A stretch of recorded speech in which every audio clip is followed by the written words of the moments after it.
Ну что, всем привет с Судака. Сегодня у нас 18 июня. В Крыму объявлена чрезвычайная ситуация.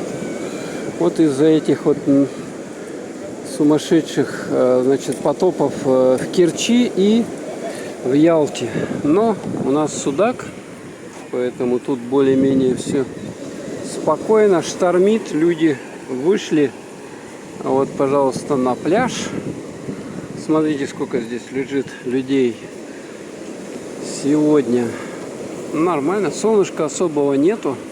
Тут вот, пожалуйста, эта зона с лежаками. Волны счастья. Но это не всегда хорошо. То есть вода может быть какой-то не совсем чистая, в общем-то. Ее наглотаться плохо.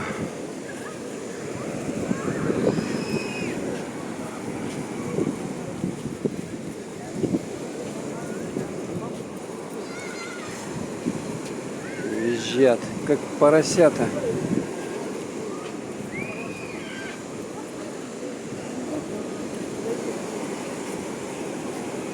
Людей сколько, да? Да.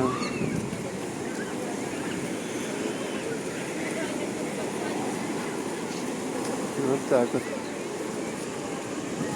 Так вот.